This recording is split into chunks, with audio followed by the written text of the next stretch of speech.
Hello বন্ধুরা, আবার একটা নতুন রেসিপি নিয়ে তোমাদের মাঝে চলে এলাম।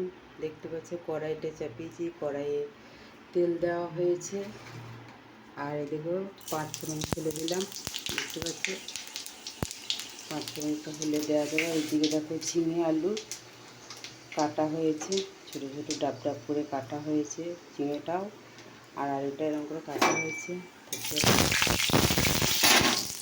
পাঁচফোড়নটা হয়ে গেছে, তো এবার আমি দিয়ে দেবো।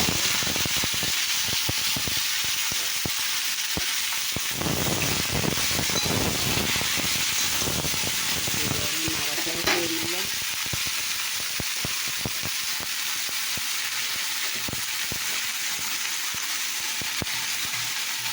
এটাকে রেখে রুমের মাথা দিয়ে দিলাম।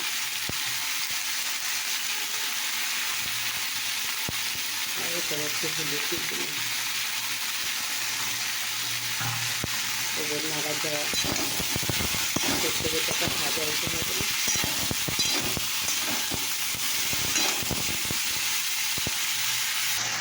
দেখো এগুলো একটু ভাজা ভাজা হয়ে গেছে।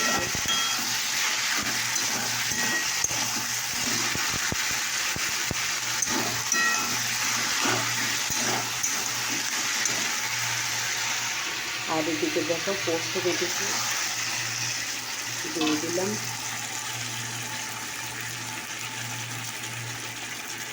আর এদিকে দেখো একটু শুকনো লঙ্কার গুঁড়ো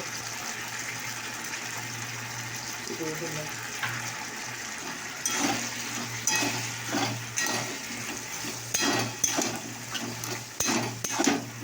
লঙ্কার বেশি দিলে শুকনো লঙ্কার গুঁড়ো দেবো বলে এবার আমি জলটা দেবো। তো জল দিয়ে দিয়েছে, এরকম আবার এবারে চাপা দেবো, এটা সেদ্ধ হবে। চলো বন্ধুরা, কেমন হলো দেখি। তাই দেখো রেসিপি আমার কিন্তু হয়ে গেছে, দেখেছি একদম পুরোপুরি রেডি হয়ে গেছে।